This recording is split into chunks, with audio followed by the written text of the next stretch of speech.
ADOS is everywhere. Cut the check.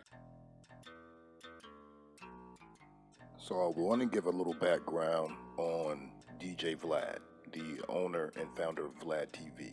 Vlad was born in Kiev, Ukraine, which at that time was part of the Soviet Union.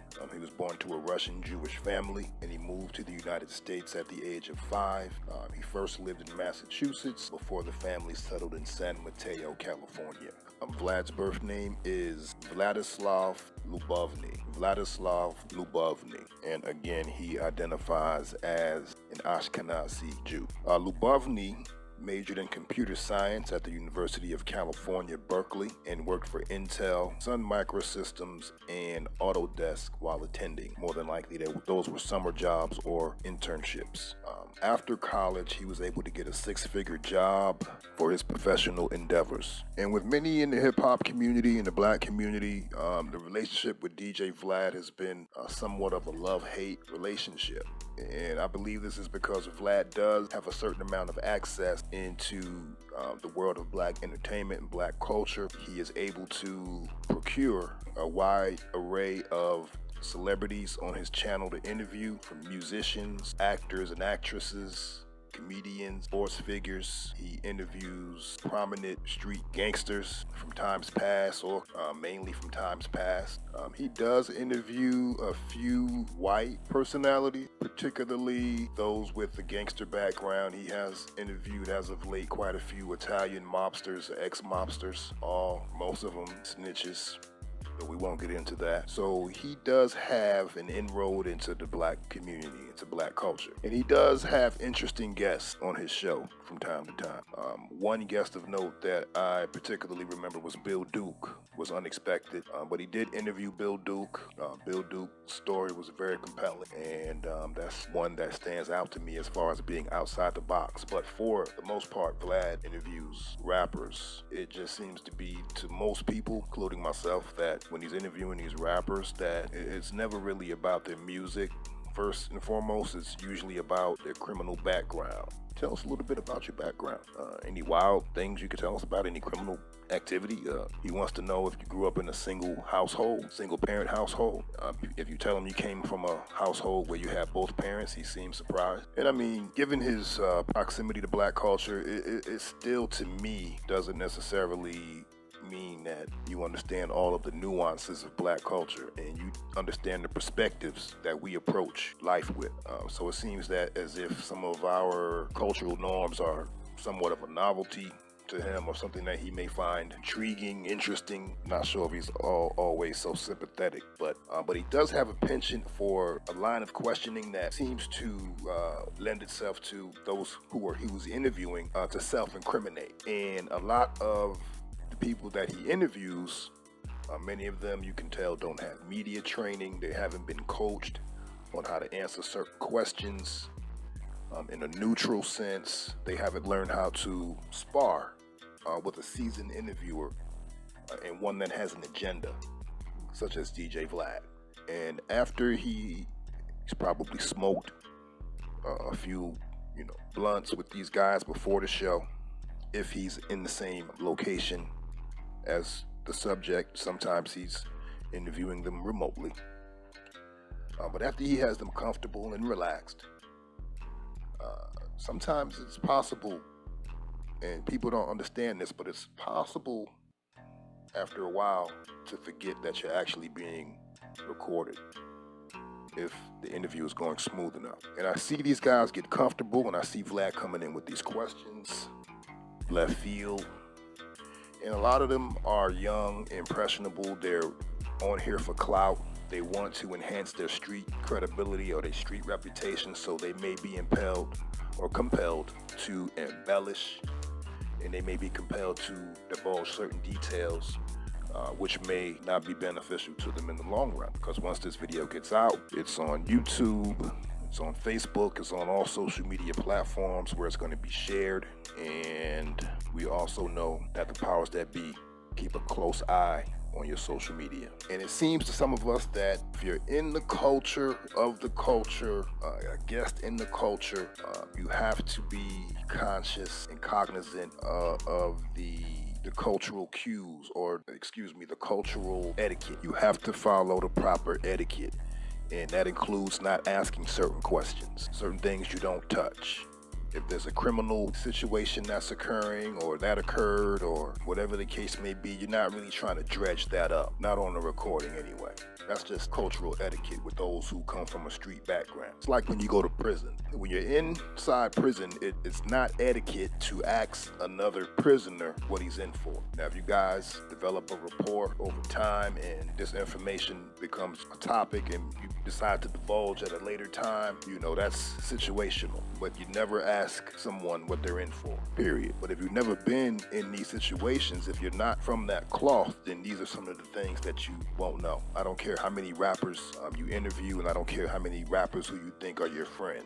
And I would venture to say that he doesn't have as many friends in the culture as he thinks he has. A lot of people see Vlad as a means to an end, someone with a large platform, that if they sit with him for an interview, they can get a lot of eyeballs on whatever the situation is. That's how I look at it. But Vlad swears he has so many friends in the culture. I'm not sure how many are friends or how many are just being friendly. I was always told, in order to make a friend, you have to first be a friend. Instances where Vlad makes me wonder if, in fact, he is a friend to the culture.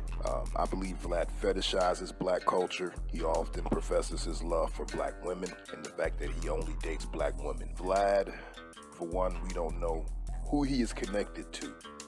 We know a little bit of his backstory, but we don't know who he is currently connected to within the machine. We don't know if he's receiving some sort of favoritism. Vlad has connections that we may not even know about. Vlad has disparaged cultural icons such as Dr. Sebi and his healing practices, often discrediting Dr. Sebi because he doesn't hold a medical degree from an accredited Western university, totally discounting the inroads or the actual science behind much of holistic medicine, which pharmaceutical lab in turn learn techniques from, synthesize these techniques, and give us many remedies in the form of prescription drugs. Most of this knowledge is gleaned from nature, natural herbal remedies. So yes, he has shown a disdain for Dr. Sebi. He also disparaged Monique and her husband.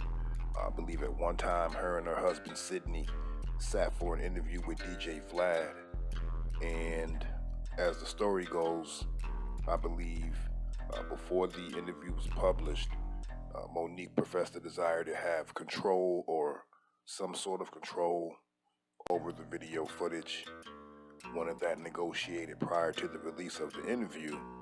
Vlad disagreed, or he declined their request, which led Monique to file an injunction against him so that he would not be able to publish the interview.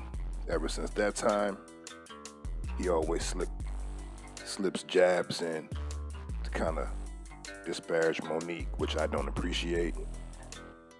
How do you profess to love black women, and yet when a black woman stands up for herself in a business setting, things don't go your way, all of a sudden you want to demonize her? Cry foul, you're a hypocrite.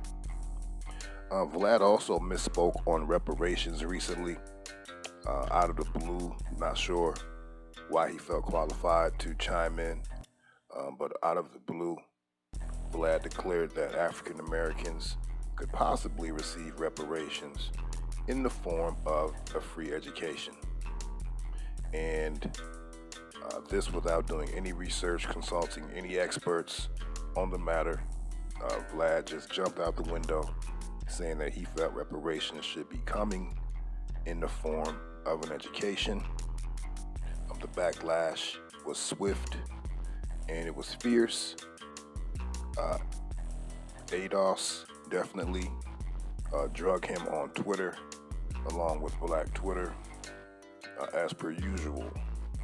There was a scenario within that whole melee in which Antonio Moore of Tone Talks and Vlad sparred briefly on Twitter. Vlad says he made an overture invited Tone on his platform for an interview, in which Tone declined. Long story short, Vlad ended up doing a 180 in the aftermath of the coronavirus pandemic, in which the government cracked open the checkbook and doled out upwards of $3 trillion and rescue CARES Act and bailout money.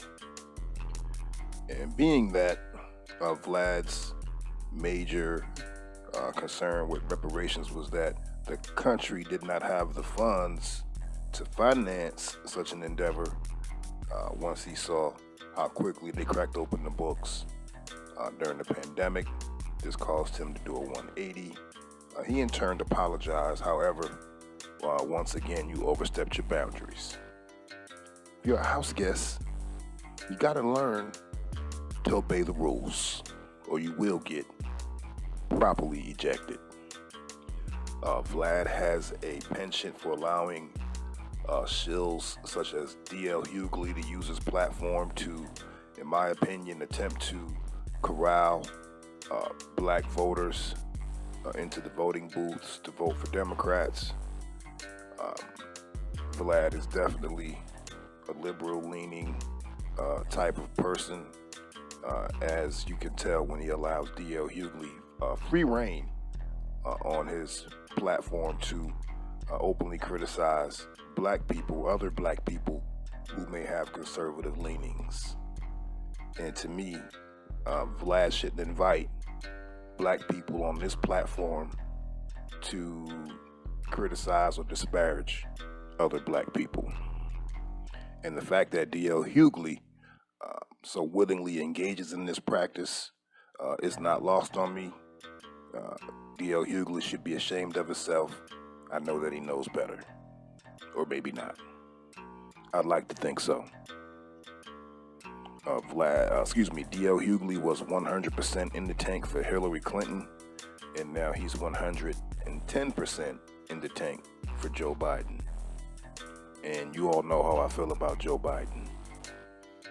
So, I just wanted to touch a few things about Vlad, his background, his rise, his practices, his missteps. And again, I could go on and on. I'm sure there's some things that I missed.